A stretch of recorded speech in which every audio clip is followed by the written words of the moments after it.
katika warsha ya uandaaji wa kazi aina printmaking ambayo imeandaliwa na Kokoteni Studio ambao inaitwa proof ambao wanakufundisha printmaking, uchapaji wa kazi. These papers are watercolor papers.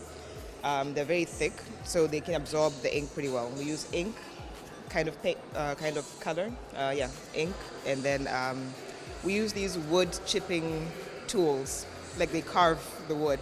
Catch us this Saturday at 9 p.m.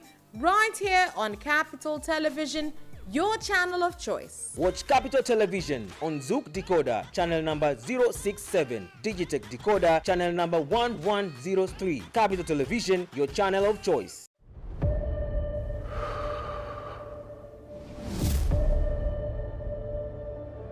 Karibu katika msimu mwingine wa CRDB Bank Marathon, kasi isambazayo tabasamu. Jisajili kupitia www.crdbbankmarathon.co.tz uwe sehemu ya wasambaza tabasamu watakaochangia ujenzi wa kituo cha afya ya mama na mtoto, matibabu ya kina mama wenye matatizo ya fistula na watoto wenye matatizo ya moyo. Kujisajili ni shilingi 45 tu kwa mtu mmoja na shilingi 40 kwa mtu mmoja katika kikundi cha watu 30. Mbio za CRDB Bank Marathon 2023 zitafanyika Agosti 13 mwaka huu katika viwanja vya The Green Oyster Bay jijini Dar es Salaam, zikiongozwa na mgeni rasmi Mheshimiwa Dr. Hussein Mwinyi, Rais wa Serikali ya Mapinduzi ya Zanzibar. CRDB Bank Marathon, kasi isambazayo tabasamu. Ujumbe huu umeletwa kwenu kwa ushirikiano wa CRDB Bank na ITV Radio 1.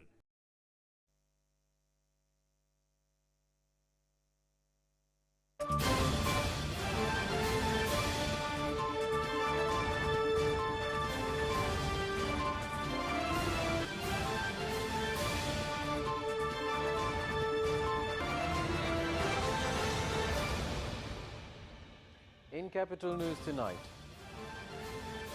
4 people from the same family have perished in a road accident that occurred in Bagamoyo Coast region.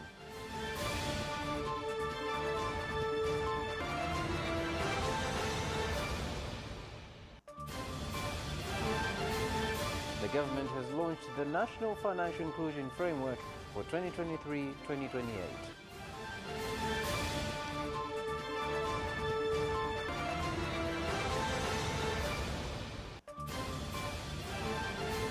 And in sports, the government and in sports, Younger Sports Club will launch a documentary on the 2022-23 season.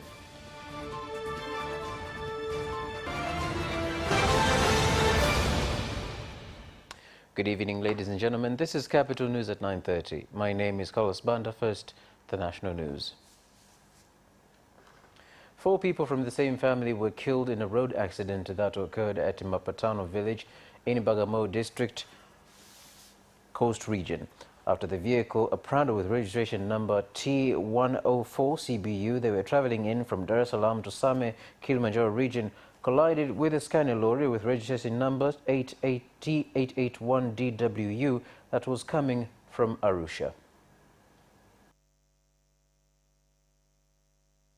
Lililokuwa likiendeshwa na Filipo Mtisi mwenye umri wa miaka 43, mkazi wa Mafinga, na kusababisha vifo vya watu 4 na uharibifu wa magari. Abiria wote hawa 4 waliofariki walikuwa kwenye gari hilo dogo ambalo ni Toyota Prado.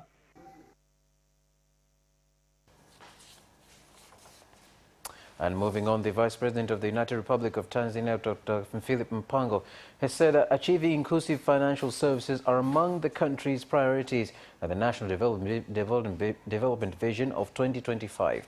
Dr. Mpango made the statement in Dar es Salaam at the launch of the National Financial Inclusion Framework 2023-2028. Onerous process for business formalization, an affordable cost of financial services that includes high interest and non-interest rate charges, and unfriendly environment for women, youth, and people with disability.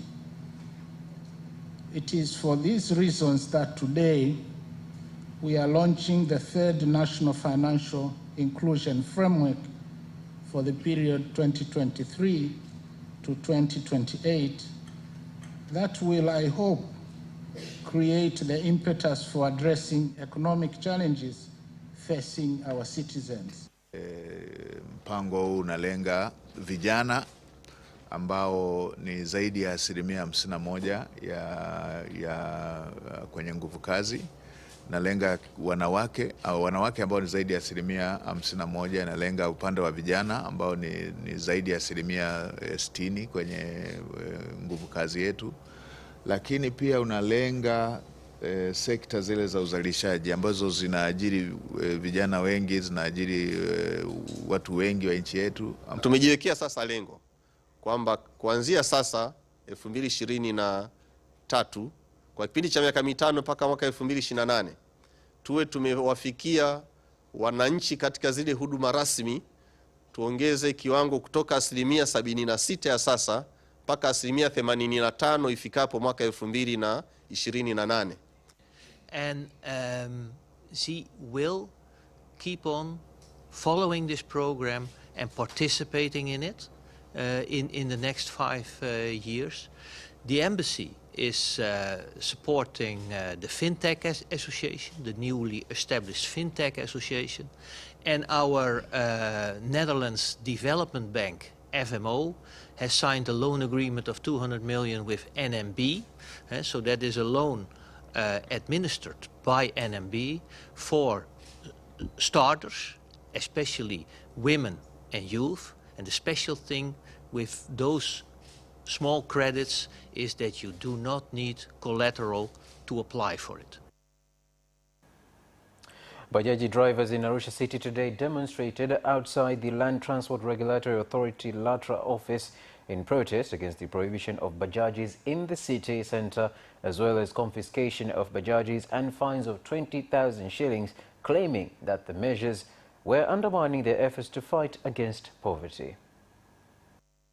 Tunaambiwa bajaji ziende nje ya mji. Na bajaji kwenye sheria inasemekana kwamba ni usafiri wa kukodi.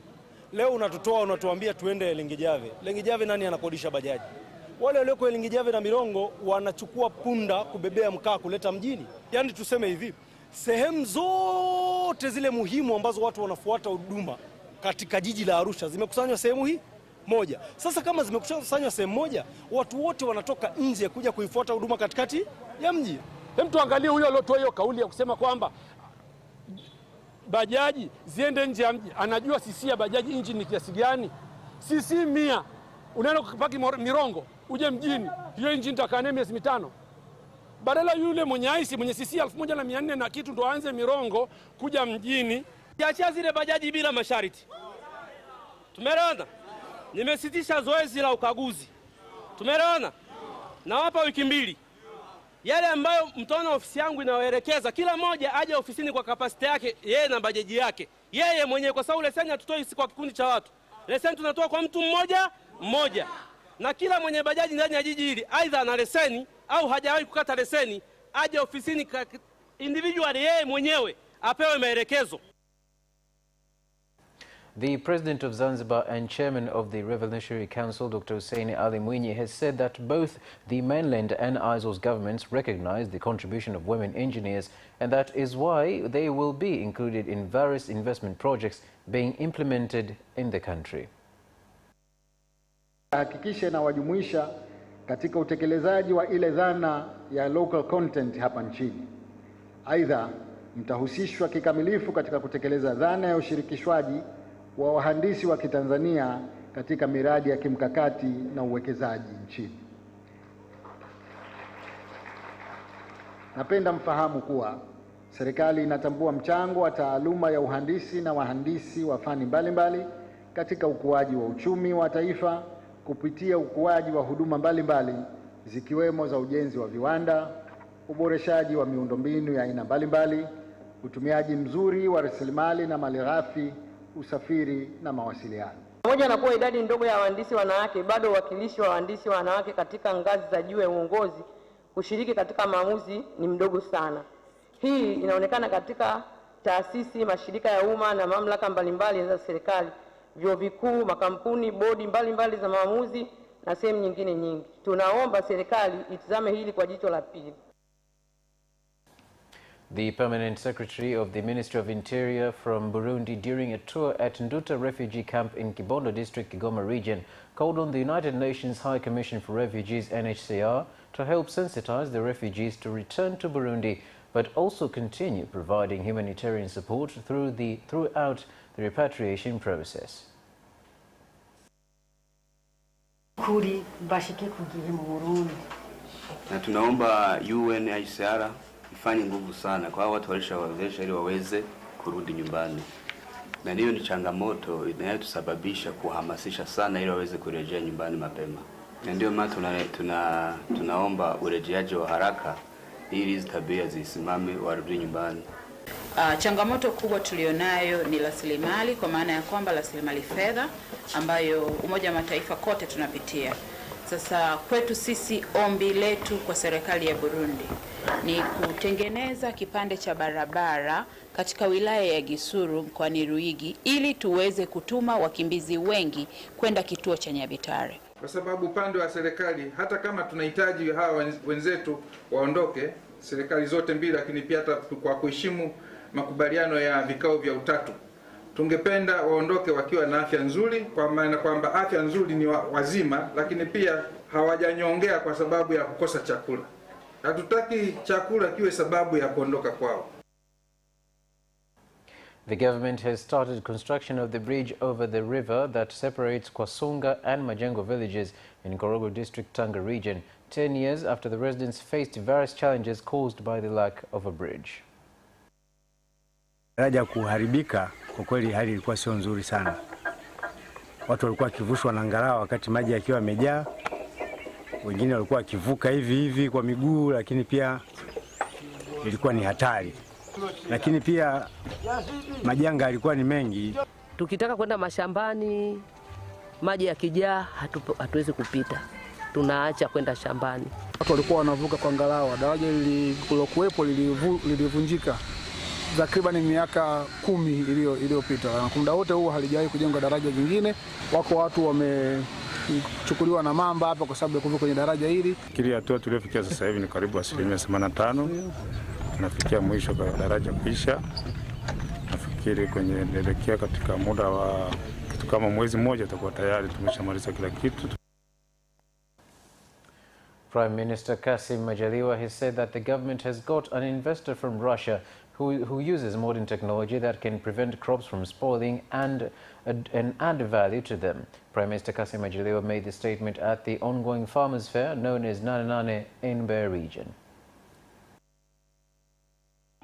Nikiwa Urusi tumepata mwekezaji ambaye nimemwalika na atakuja kukutana nao.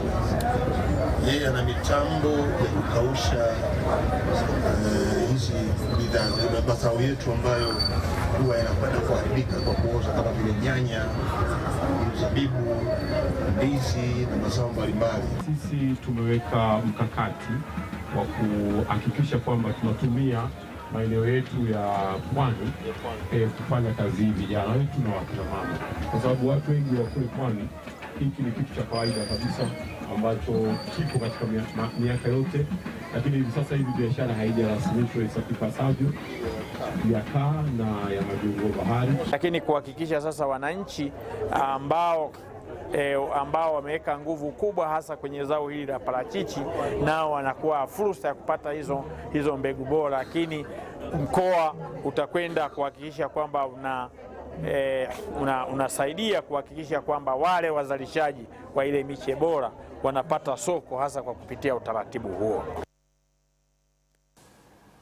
The National Housing Corporation NHC has said that it plans to renovate more than 100 buildings in its 2023-24 budget in 15 regions of the country, being measures taken to increase revenue collection. Tumejiwekea bajeti ya bilioni 7.15 kwa ajili ya matengenezo. Tuna matengenezo makubwa ya majengo ya zamani, nyumba 101 yaliyopo katika mikoa 15 tofauti. Sasa hizi tunaita planned maintenance. Kuna matengenezo mengine ya kawaida kila siku, nyumba yangu inavuja nini, hii ni tofauti na hizi pesa ambazo tumezitenga. Ladies and gentlemen, that is the end of the national news. We'll take a short break and return for international stories.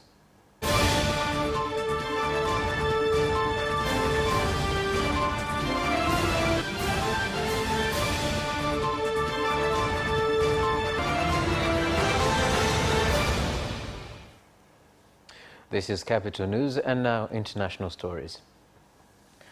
Hundreds of people backing last week's removal of Niger's democratically elected President Mohamed Bazoum by his presidential guard have gathered for a mass rally in the capital Niamey, with some brandishing Russian flags. The demonstrations converged at Independence Square following a call by the coalition of civil society associations on a day marking the 63rd anniversary of the country's independence from France.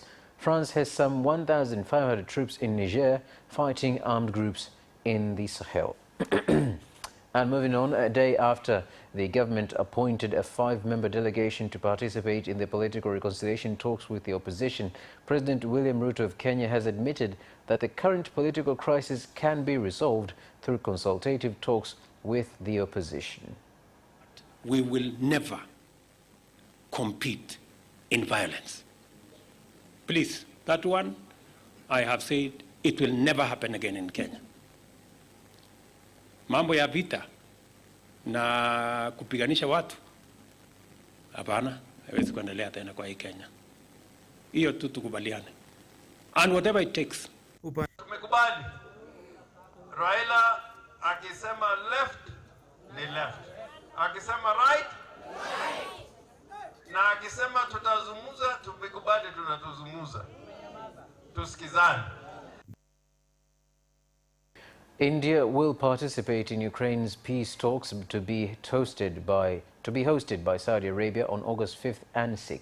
Saudi Arabia has invited Western nations, Ukraine and some major developing countries to discuss Zelensky's peace plan, which calls for withdrawing Russia's troops and restoring the Ukraine's post-Soviet borders. Russia, which has not been invited, has said it will follow the discussions, and India has previously refused to condemn Russia for its invasion of Ukraine and increase trade with Russia by buying discounted oil.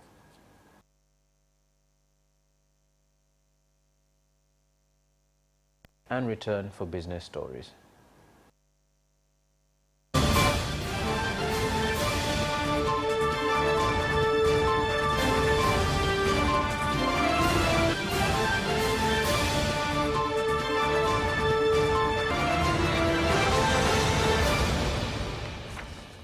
Welcome back, and now business news. Tanzania loses more than 340 billion shillings annually due to sugar imports, a situation the Sugar Board wants to address by inviting investors to invest in sugar production as well as empower small farmers to increase productivity in order to increase national revenue. Kuna miundombinu ya mabarabara. Yote hii ni miradi inayohitaji fedha za kigeni. Kwa fedha zile kama zitaokolewa baada ya kuwa tumejitosheleza kwa mahitaji ya ndani, ina maana ni fedha ambazo zitatumika kutoa huduma kwa upana wake na kuwafikia wananchi walio wengi. Hapa kwa ajili ya kuonyesha namna gani kilimo cha mua kinalimwa, kuwashawishi kuangalia kwamba wakulima wadogo tunalimaje mua, kupata elimu mbalimbali na mbegu tofauti tofauti, lakini pia kutofautisha mua sukari na miwa mingine ambayo watu wamezoea kuiona.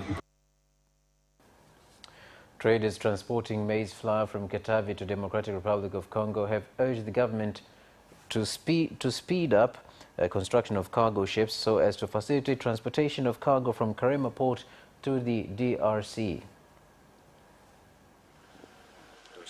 Unaweza kuwa na mzigo ukachelewa kupakia, maana mpaka boti toke kule upande wa Sumbawanga, toke Ikola au Kilando kule Kabu ndio zije ipitie mzigo.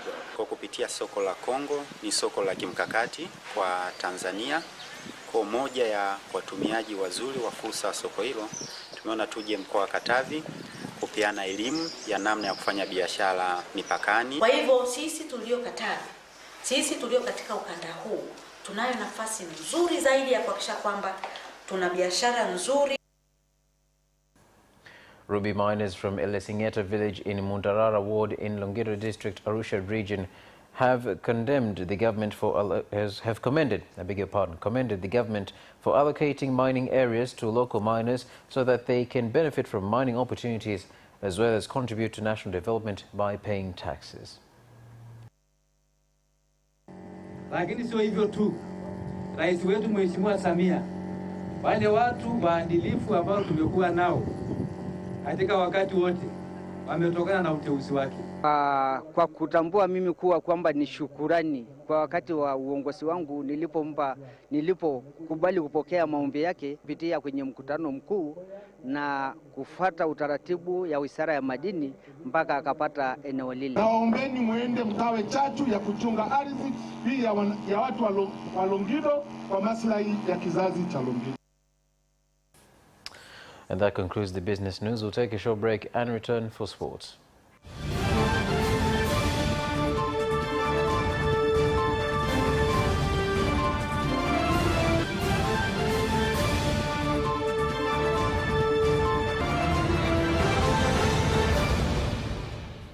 Welcome back, and our sports news.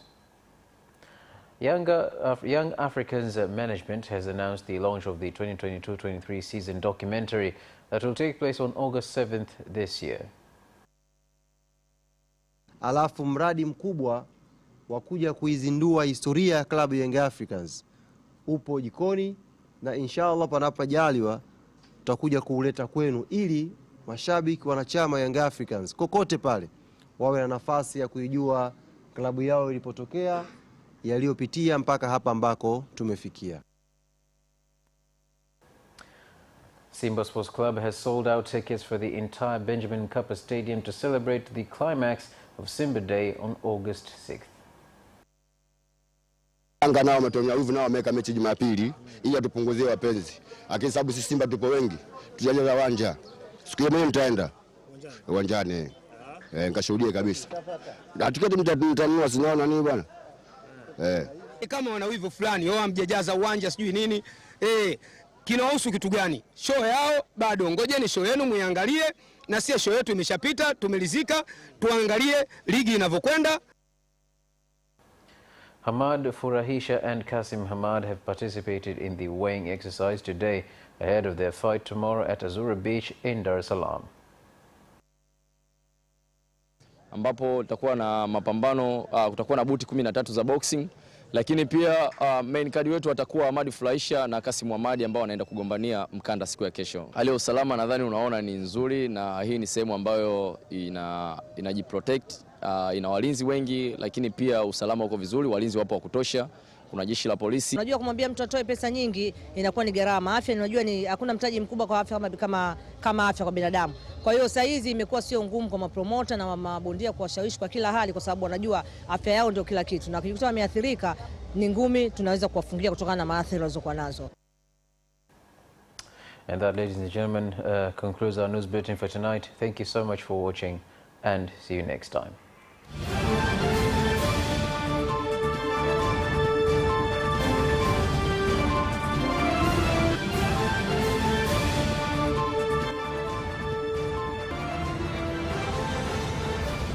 Watch Capital News at 9:30 and get updated on what is happening in Tanzania and around the world on political, social, and economic issues and events, without forgetting business and sports news. You can get it all right here on Capital News at 9:30 from Monday to Friday on Zuku Channel 067, Digitech Channel 1103, and Facebook Capital Television Tanzania.